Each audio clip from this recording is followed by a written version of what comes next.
Hello everyone, my name is Sonia Rathi and welcome to my YouTube channel Inspiration Hub by Sonia।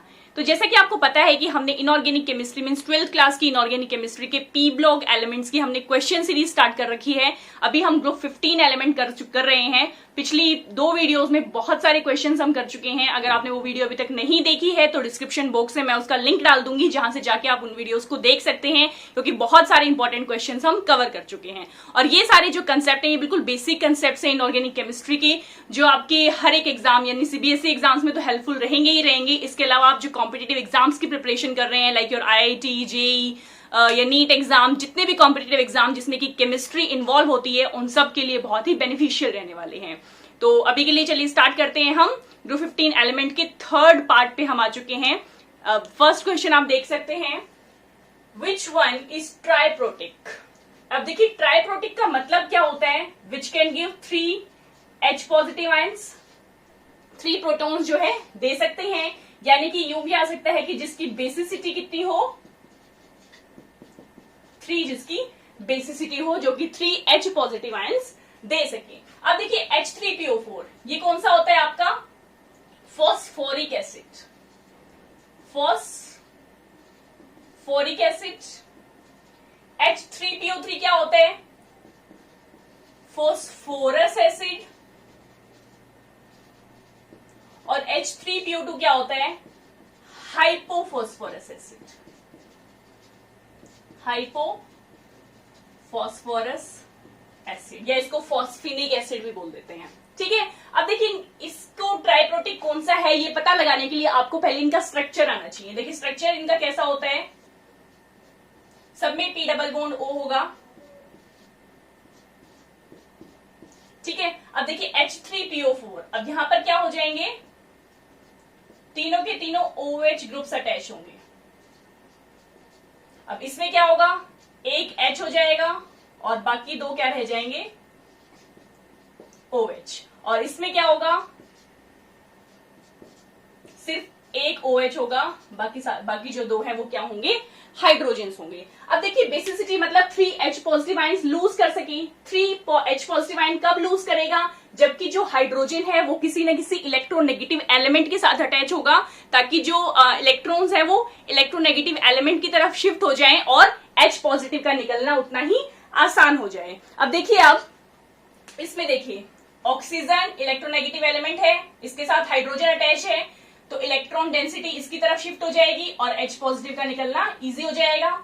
Similarly यहां पर भी क्या होगा, electron density इधर shift होगी, H पॉजिटिव का निकलना यहां हो जाएगा, इजी हो जाएगा। सिमिलरली यहां पर भी यही सेम सिचुएशन है।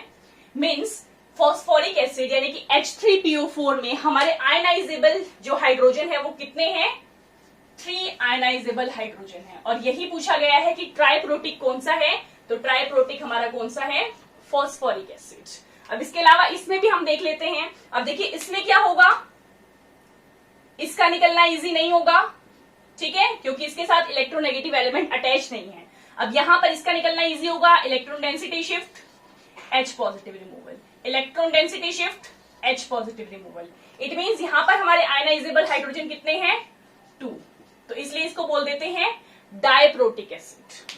अब नेक्स्ट में देखिए यहां पर ये भी इजीली नहीं निकल सकता, ये भी नहीं निकल सकता, इसमें इजीली निकल सकता है।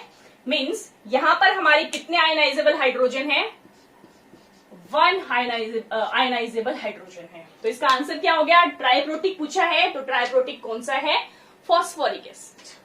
Now coming to the next question, phosphenic acid is monobasic, why. अब देखिए पहले आपको पता होना चाहिए कि फॉस्फेनिक एसिड क्या होता है। तो स्टूडेंट्स ये आपको ध्यान रखना है कि फॉस्फेनिक एसिड H3PO2 ही होता है, जो हमने पिछले क्वेश्चन में डिस्कस किया है। यानी कि हाइपोफॉस्फोरस एसिड को ही हम फॉस्फेनिक एसिड बोलते हैं। अब फॉस्फेनिक एसिड इसको बोलते हैं तो इन्होंने कहा है कि ये मोनोबेसिक क्यों है। मोनोबेसिक का मतलब क्या है कि ये एक H पॉजिटिव आयन क्यों दे सकता है, इसे हम बता चुके हैं इसी क्वेश्चन में, बिल्कुल क्लियरली दिख रहा है, क्योंकि इसमें एक ही हाइड्रोजन ऐसा है जो कि इलेक्ट्रोनेगेटिव एलिमेंट के साथ अटैच्ड है और ये हाइड्रोजन यहां से निकल सकता है, जबकि इन 2 हाइड्रोजन का निकलना इजी नहीं है। That's why the phosphenic acid is monobasic. Okay, now coming to the next question, give A chemical proof to show the basic character of PH3। अब देखिए बेसिक कैरेक्टर क्यों है PH3 का, ये हम बहुत पहले अपनी वीडियोस में डिस्कस कर चुके हैं। बेसिक कैरेक्टर का रीजन क्या है? प्रेजेंस ऑफ इलेक्ट्रॉन पेयर, ठीक है, lone pair of electron present है, जिसकी वजह से ये बेसिक होता है। इसे अब हम डिटेल में नहीं डिस्कस करेंगे कि क्यों ऐसा है, बहुत बार बता चुकी हूं। मैंने फर्स्ट पार्ट में बताया था, सेकंड पार्ट में बताया था। अब हम बात करते हैं कि केमिकल प्रूफ क्या होगा बेसिक कैरेक्टर को प्रूव करने के लिए। देखिए केमिकल प्रूफ की अगर हम बात करें तो इट मीन्स ऐसा कुछ होना चाहिए कि ये बेसिक है, हमें ये प्रूफ करना है, तो इसकी किसी एसिड के साथ हम रिएक्शन करा दें जिससे कि हमें सॉल्ट मिल जाए। हम पढ़ते आ रहे हैं छोटी क्लासेस से कि जो न्यूट्रलाइजेशन रिएक्शन है वो हो जाती है जब हम एसिड और बेस को मिक्स करते हैं। तो बेसिकली हम क्या करेंगे, हम लेंगे फॉस्फीन और इसकी रिएक्शन करा देते हैं हाइड्रोजन आयोडाइड के साथ। हाइड्रोजन आयोडाइड आपको पता होना चाहिए कि ये सबसे ज्यादा एसिडिक होता है जितने भी जो हमारे हेलोजन के हाइड्राइड्स होते हैं। क्यों होता है? क्योंकि यहाँ पर हाइड्रोजन और आयोडीन की साइज में डिफरेंस बहुत ज्यादा हो गया है, जिसकी वजह से H पॉजिटिव का निकलना क्या हो जाएगा, इजी हो जाएगा। इस वजह से ये हमारा एसिडिक है, ठीक है। तो PH3 प्लस HI की जब हम रिएक्शन करते हैं तो यहां पर क्या बन जाता है, PH4 पॉजिटिव I नेगेटिव, यानी कि सॉल्ट की फॉर्मेशन हो जाती है। और सॉल्ट की फॉर्मेशन क्या प्रूव करती है कि ये जो हमारा PH3 है ये बेसिक है नेचर में। Now coming to the next question, concentrated HNO3 can be stored in aluminium bottle. अब देखिए कंसंट्रेटेड HNO3 क्या होता है, ये एक स्ट्रॉन्ग ऑक्सीडाइजिंग एजेंट है, ठीक है। Concentrated HNO3 is the strong oxidising agent, मतलब ये ऑक्सीडाइज कर सकता है जिसके अंदर भी इसको डालेंगे। अब हमने क्या किया, इसको हमने एल्यूमिनियम बॉटल में डाल दिया। जब एल्यूमिनियम बॉटल में डाला तो एल्यूमिनियम की क्या टेंडेंसी होती है कि ऑक्सीडाइज हो जाएगा और बना लेगा Al2O3, यानी कि एल्यूमिनियम ऑक्साइड की एक लेयर इसके ऊपर बन जाएगी। और ये जो एल्यूमिनियम ऑक्साइड की लेयर होती है ये है प्रोटेक्टिव लेयर, ठीक है, ये प्रोटेक्टिव लेयर होती है। और अब जब एल्यूमिनियम ऑक्साइड की लेयर ऑलरेडी इसके ऊपर बन चुकी है तो कंसंट्रेटेड HNO3 को हम इसके अंदर डाल देंगे। ये फर्दर इसके साथ रिएक्ट नहीं करेगा क्योंकि ये एक प्रोटेक्टिव लेयर है, जिसकी वजह से फर्दर ऑक्सीडेशन एल्यूमिनियम के साथ रिएक्ट करने पर नहीं हो पाएगी। Now coming to the next question, why PCl3 fumes in moisture. अब फ्यूम्स कब निकलते होंगे, जब बहुत ही कोई एसिडिक सब्सटेंस प्रोड्यूस हो रहा होगा। तो देखिए जो क्या करते हैं कि PCl3 की हम वाटर के साथ रिएक्शन करते हैं। तो जब वाटर के साथ रिएक्शन करते हैं तो बनता है H3PO3 प्लस HCl। इसको रिएक्शन को आप बैलेंस कर सकते हैं, 6 हाइड्रोजन हो गए 3, ठीक है। अब इस रिएक्शन में क्या हो रहा है, HCl रिलीज हो रहा है और HCl जो है बहुत सारी फ्यूम्स देता है। मतलब क्या होगा बेसिकली, जब आपने PCl3 को एक बॉटल में लिया, जब आप PCl3 को, इग्नोर द डायग्राम, PCl3 हमने यहां पर इस डायग्राम में लिया, मतलब इसमें बॉटल में लिया, तो जब हमने PCl3 को इसमें डाला और जैसे ही हम इस ढक्कन को खोलते हैं, कैप को ओपन करते हैं, तो फ्यूम्स प्रोड्यूस होती हैं। फ्यूम्स क्यों प्रोड्यूस हुई, क्योंकि ये मॉइस्चराइज हो जाएगा। वाटर जो हमारे मॉइस्चर जो हमारे एनवायरमेंट में प्रेजेंट है उसके साथ रिएक्ट करते ही HCl की फॉर्मेशन हो जाएगी और इस HCl की फॉर्मेशन की वजह से क्या हो जाएगी, फ्यूम्स प्रोड्यूस होंगी। क्लियर है स्टूडेंट्स?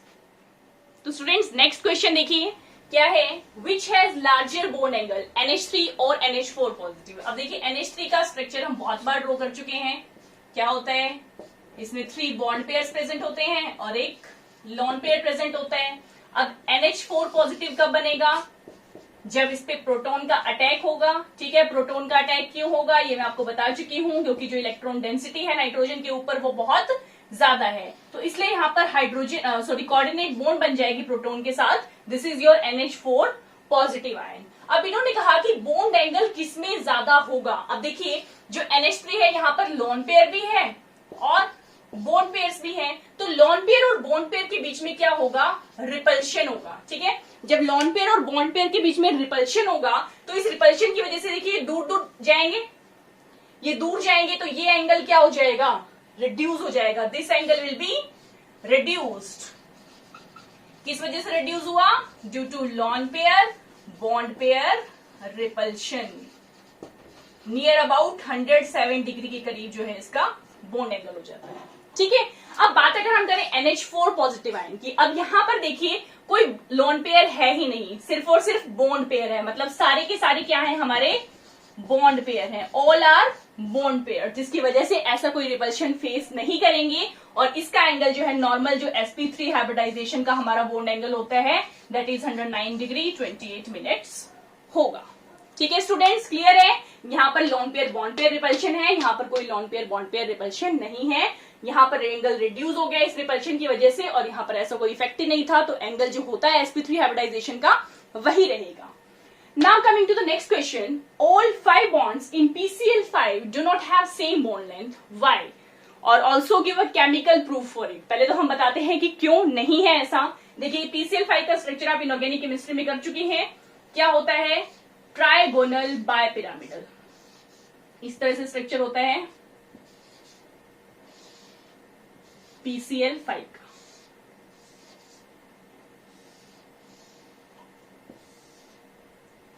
ठीक है स्टूडेंट्स, अब इनके बीच में आपको पता है जो एंगल है वो कितना है, 90 डिग्री का होता है। These are your axial bonds and these are your equatorial bonds. अब देखिए एंगल 90 डिग्री का है। अब यहां पर जो है बॉन्ड पेयर रिपल्शन डोमिनेट करेगी। कौन सी रिपल्शन होगी?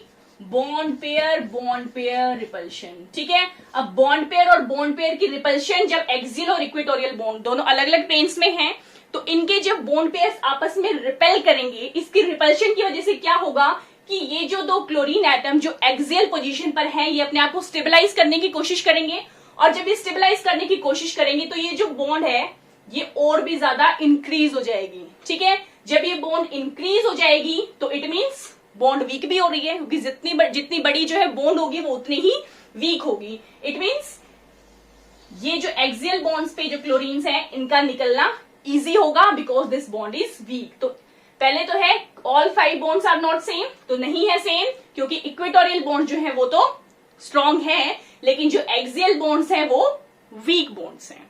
अब इसको प्रूव करने के लिए एक केमिकल प्रूफ इन्होंने पूछा है, यानी कि कोई ना कोई केमिकल रिएक्शन हमें बतानी होगी। तो देखिए केमिकल रिएक्शन क्या होगी, PCl5 को जब हम हीट करते हैं तो हीट करने पे क्या होता है, PCl3 अलग में हो जाता है और Cl2 अलग हो जाते हैं। अब ये Cl2 कौन से वाली Cl2 है? ऑब्वियसली जो कि यहां हमारी एक्सियल पोजीशन पर प्रेजेंट है, क्योंकि ये वीक थे तो इजीली ये टूट गए। तो इससे क्या प्रूव हो गया कि जो एक्सियल बॉन्ड्स हैं they are weaker as compared to the equatorial bond. तो चलिए स्टूडेंट्स, अब बिल्कुल लास्ट क्वेश्चन ग्रुप 15 एलिमेंट्स का हम डिस्कस करने वाले हैं, और बहुत ही ज्यादा इंपॉर्टेंट क्वेश्चन है, ये इंपॉर्टेंट ट्रेंड है और बहुत सारे एग्जाम्स में पूछा जाता है। तो देखिए student, arrange hydrides of group 15 in increasing order of properties given below, bond energy या bond dissociation energy। अब देखिए बॉन्ड डिसोसिएशन एनर्जी का मतलब क्या है कि किसी भी बॉन्ड को, सपोज एलिमेंट और हाइड्रोजन की जो बॉन्ड है, उस बॉन्ड को तोड़ने के लिए जितनी एनर्जी लग रही है, अगर ये बॉन्ड स्ट्रॉन्ग होगी, तो इसका मतलब क्या होगा कि इस बॉन्ड को तोड़ने के लिए उतनी ही ज्यादा एनर्जी लगेगी। ठीक है, बॉन्ड स्ट्रॉन्ग तो एनर्जी भी क्या होगी, ज्यादा होगी। अब देखिए जो हाइड्राइड्स होते हैं ग्रुप 15 के, ये कौन कौन से हाइड्राइड्स होते हैं? दे आर नाइट्रोजन, जैसे हमारे जो एलिमेंट्स हैं वो कौन कौन से हैं, nitrogen, phosphorus, arsenic, antimony, bismuth, ना पास हुए सभी। अब इनके साथ हम हाइड्रोजन जोड़ देते हैं, दीज आर द हाइड्राइड्स। ठीक है, अब जैसे जैसे हम डाउन द ग्रुप जाते हैं, जब डाउन द ग्रुप जा रहे हैं तो क्या होता है, जो साइज है वो इंक्रीज होता जाता है। जब साइज इंक्रीज होगा तो जो हमारी बॉन्ड लेंथ है वो भी क्या होती जाएगी, इंक्रीज होती जाएगी। जब बॉन्ड लेंथ इंक्रीज होगी तो बॉन्ड स्ट्रेंथ क्या होगी, बॉन्ड स्ट्रेंथ क्या होती जाएगी, कम होती जाएगी, मतलब उतनी ही हमारी बॉन्ड जो है वीक होती जाएगी। अब वीकेस्ट बॉन्ड किसकी है, BiH3 की सबसे वीक बॉन्ड है। इट मीन्स इसे तोड़ने के लिए सबसे कम एनर्जी लगेगी। तो सबसे ज्यादा बॉन्ड एनर्जी किसकी है, NH3 की, then PH3, then ASH3, then SBH3, then BiH3। तो what will be the order, NH3 is greater than PH3 is greater than ASH3,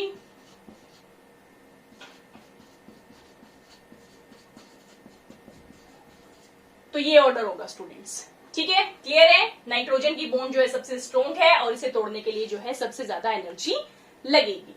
ठीक है, now coming to the similar part है thermal stability. अब thermal stability से भी क्या मतलब है कि सबसे ज्यादा स्टेबल कौन सा है, मतलब जिसे तोड़ने के लिए सबसे कम एनर्जी लगेगी वो सबसे कम स्टेबल होगा, जिसे तोड़ने के लिए ज्यादा एनर्जी लगेगी वो थर्मली ज्यादा स्टेबल होगा। तो उस केस में भी ऑर्डर क्या हो जाएगा, यही चीज रहेगी कि जितनी ज्यादा बॉन्ड स्ट्रॉन्ग है इट मीन्स वो उतना ही थर्मली स्टेबल है। ठीक है, थर्मली वो उतना ही ज्यादा स्टेबल है। तो सबसे ज्यादा स्टेबल कौन सा होगा, NH3 होगा। इट मीन्स यहां पर भी कौन सा ट्रेंड होगा, यही वाला ट्रेंड होगा। NH3 is greater than PH3 than AS than SB and then BI। Now coming to the next part, reducing agent. अब देखिए रिड्यूसिंग एजेंट का मतलब क्या है, जैसे अब सपोज एलिमेंट और हाइड्रोजन की बॉन्ड है, उसमें से जो H पॉजिटिव आयन को इजिली डोनेट कर सकेगा। ठीक है, रिड्यूसिंग एजेंट कौन सा होगा, जो H पॉजिटिव आयन को इजिली डोनेट कर सकेगा। तो अब देखिए यहां पर क्या है, ये हमारे एलिमेंट्स हैं। जैसे जैसे हम डाउन द ग्रुप जाते हैं तो डाउन द ग्रुप जाने पर क्या होगा, ये बॉन्ड जो है बहुत बड़ी होती जाती है। देखिए हम इनको इस तरह से लिख सकते हैं,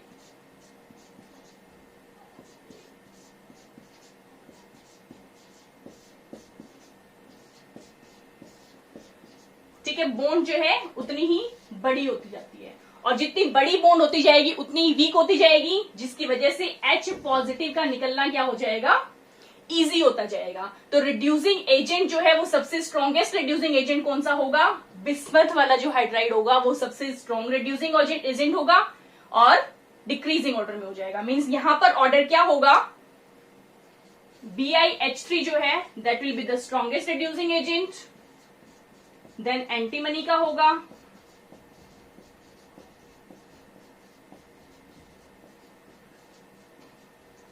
तो ये हो जाएगा ऑर्डर रिड्यूसिंग एजेंट का। क्लियर है स्टूडेंट्स?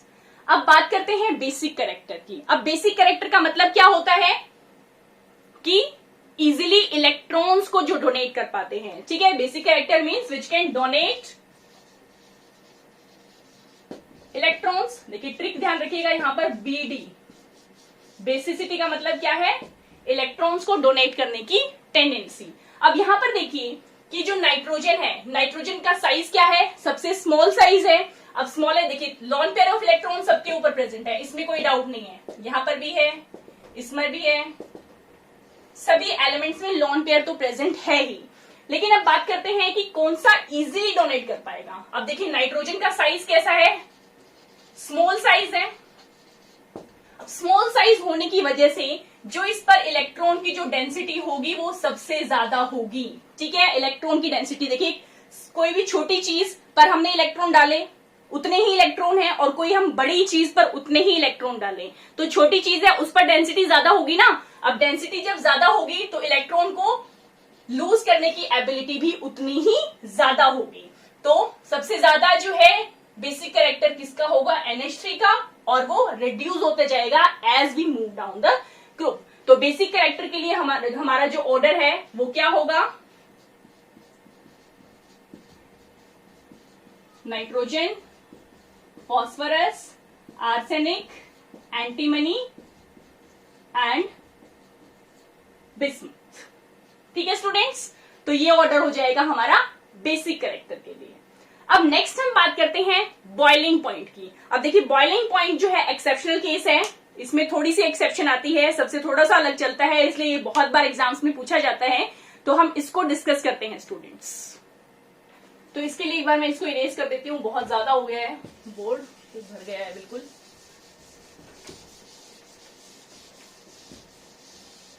देखिए हम बात कर रहे हैं अब बॉइलिंग पॉइंट की। हम ये सब डिस्कस कर चुके हैं इसलिए मैं इनको इरेज कर देती हूँ। बेसिक कैरेक्टर भी हम डिस्कस कर चुके हैं। दो प्रॉपर्टीज हमारी बच गई हैं, boiling point and bond angle. Boiling point का ट्रेंड बहुत इंपॉर्टेंट है स्टूडेंट्स, क्योंकि इसमें एक्सेप्शन आती है। ठीक है, अब देखिए मैं फिर से लिख लेती हूँ जो हाइड्राइड्स है हमारे ग्रुप 15 के, नाइट्रोजन, फॉस्फोरस, आर्सेनिक, एंटीमनी और बिस्मथ। ठीक है, अब बॉइलिंग पॉइंट देखिए स्टूडेंट्स किस पर डिपेंड करता है? बॉइलिंग पॉइंट जो है हमारे इंटरमोलिकुलर फोर्सेस पर डिपेंड करता है। ठीक है, अभी जो इंटरमोलिकुलर फोर्सेस हैं वो बेसिकली किस पर डिपेंड करते हैं? जो हमारे वंडरवॉल फोर्सेस होते हैं। और जो हमारे वंडरवॉल फोर्सेस हैं वो किस पर डिपेंड करते हैं? मास पर, या यूं कह लीजिए मॉलिकुलर मास पर डिपेंड करते हैं। तो अब आपको पता है स्टूडेंट्स, जैसे जैसे हम डाउन द ग्रुप जाते हैं क्या होता है? मास इंक्रीज होता है। जब मास इंक्रीज हो रहा है तो वंडरवॉल फोर्सेस ऑफ अट्रैक्शन भी क्या होंगे? इंक्रीज होंगे। जब जब वंडरवॉल फोर्सेस इंक्रीज होंगे तो जो बॉइलिंग पॉइंट है वो भी क्या होगा? इंक्रीज होगा।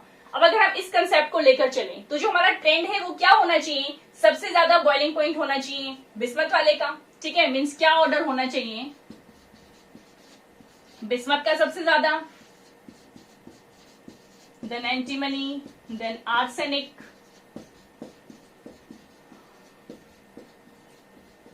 ये ऑर्डर होना चाहिए स्टूडेंट्स। ठीक है, लेकिन आपको पता है कि जो नाइट्रोजन है इलेक्ट्रोनेगेटिव एलिमेंट है। अब ये हाइड्रोजन के साथ क्या बना देता है? हाइड्रोजन बॉन्डिंग, या फिर ये फॉर्म करता है इंटरमोलिकुलर हाइड्रोजन बॉन्डिंग। अब इंटरमोलिकुलर हाइड्रोजन बॉन्डिंग की वजह से ये जो NH3 है वो यहां पर आ जाता है। ठीक है, तो बेसिकली क्या होता है? अब आपने कहा कि वैसे तो इंटरमोलिकुलर जो हाइड्रोजन बॉन्डिंग है वो डोमिनेट करते हैं वंडरवॉल फोर्सेस पर, लेकिन यहां पर एक्सेप्शनल केस आ गया है कि जो बिस्मथ और जो आपका एंटीमनी है इसका मास जो है या नंबर ऑफ इलेक्ट्रॉन्स इतने ज्यादा हो गए हैं कि ये ओवरकम कर गए हैं हाइड्रोजन बॉन्डिंग को। ठीक है, तो जो एक्चुअल ऑर्डर होगा स्टूडेंट्स वो क्या होगा? दैट विल बी योर, अब इसके बाद क्या आ जाता है? अमोनिया आ जाता है।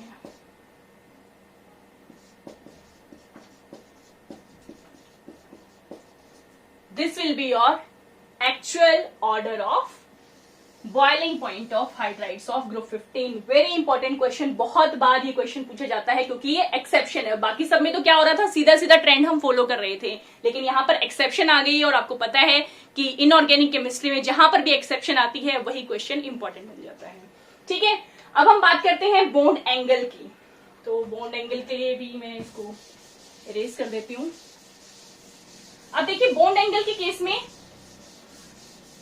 क्या होगा? आप सबको पता है कि लोन पेयर ऑफ इलेक्ट्रॉन जो है सब में प्रेजेंट होता है। इसका अगर हम स्ट्रक्चर ड्रॉ करें सभी का तो देखिए क्या होगा? नाइट्रोजन, फॉस्फोरस, आर्सेनिक, एंटीमनी और बिस्मथ। ये हमने स्ट्रक्चर ड्रॉ कर लिया है। सब में lone pair of electron present होता है। स्ट्रक्चर सेम है, lone pair electron, lone pair भी प्रेजेंट सेम है। तो बॉन्ड एंगल क्यों वरी करता है वो हमें देखना है। अब देखिए जो नाइट्रोजन है, नाइट्रोजन आपको पता है, हम देखते हैं फोन ट्रिक हमने कर रखी है। फोन मीन सबसे ज्यादा इलेक्ट्रोनेगेटिव पीरियोडिक टेबल में कौन सा होता है? Fluorine, then oxygen, then nitrogen. अभी स्ट्रक्चर में ना फ्लोरीन है ना ऑक्सीजन है, तो सबसे ज्यादा इलेक्ट्रोनेगेटिव क्या है? नाइट्रोजन है। अब जब नाइट्रोजन ज्यादा इलेक्ट्रोनेगेटिव है तो ये क्या करेगा? जो बॉन्ड पेयर इलेक्ट्रॉन्स है वो उनको अपनी तरफ अट्रैक्ट करेगा। ठीक है, जब ये अपनी तरफ अट्रैक्ट करेगा तो हम सपोज एंगल्स को मान लेते हैं, angle 1, angle 2, angle 3, angle 4, angle 5। ठीक है, हमने इनको एंगल्स मान लिया है। अब देखिए जब ये इसको अट्रैक्ट करेगा, देखिए थोड़ा समझने की कोशिश कीजिए, इसको हमने बॉन्ड एंगल को क्या कर दिया? ऐसे खींच दिया, इस तरफ जा रहे हैं बॉन्ड। अब इस तरफ जा रहे हैं तो इट मीन्स क्या हो गया कि ये जो एंगल है ये क्या हो जाएगा? बढ़ जाएगा, दैट विल इंक्रीज। सो सबसे ज्यादा बॉन्ड एंगल किसका होगा? फर्स्ट का होगा। अब देखिए हाईएस्ट तो हो गया फर्स्ट का, लेकिन अब जैसे जैसे डाउन द ग्रुप जाते हैं तो डाउन द ग्रुप जाने पर क्या होता है कि जो इलेक्ट्रोनेगेटिविटी है वो डिक्रीज हो रही है। अब जब इलेक्ट्रोनेगेटिविटी डिक्रीज हो रही है तो जो हमारा बॉन्ड पेयर रिपल्शन है वो भी क्या हो रहा है? डिक्रीज हो गया। बॉन्ड पेयर रिपल्शन डिक्रीज होने की वजह से जो बॉन्ड लेंथ है वो क्या हो गई? कम हो गई। जिसकी वजह से जो हमारा बॉन्ड एंगल है वो भी क्या हो जाएगा, डिक्रीज हो जाएगा। ठीक है, पास पास आते रहेंगे, बॉन्ड एंगल डिक्रीज हो जाएगा। तो इट मीन सबसे ज्यादा बॉन्ड एंगल फर्स्ट का, then second, then third, then fourth, then fifth. It means जो ट्रेंड है जो हमारा बॉन्ड एंगल का वो क्या हो जाएगा, सबसे ज्यादा होगा अमोनिया का। Arsenic, then antimony, and then bismuth. This will be your final trend for bond angle. I think students आपको ये क्लियर होगा। तो इसी के साथ हमारा ग्रुप 15 एलिमेंट की जो रीजनिंग टाइप क्वेश्चंस है वो कंप्लीट होते हैं। इसके बाद जो हम करेंगे वो हम करेंगे नेक्स्ट ग्रुप यानी कि ग्रुप 16 के हम रीजनिंग टाइप क्वेश्चंस करेंगे। तो अगर आपको कोई कंफ्यूजन है तो आप कमेंट सेक्शन में कमेंट करके मुझसे पूछ सकते हैं और आई थिंक आपको क्लियर होगा ही अब सब कुछ। आपको अगर मेरी वीडियो अच्छी लगी है तो मेरी वीडियो को लाइक कीजिए, मेरे चैनल को सब्सक्राइब कीजिए और शेयर कीजिए उन सभी स्टूडेंट के साथ जो आपके कांटेक्ट में होंगे और जो प्रिपरेशन किसी भी कॉम्पिटिटिव एग्जाम की या सिंपल बोर्ड एग्जाम्स की ही जो प्रिपरेशन कर रहे हैं उनके लिए भी ये वीडियो बहुत हेल्पफुल है। तो स्टूडेंट्स पढ़ते रहिए। Till then all the best to all of you. Thank you so much.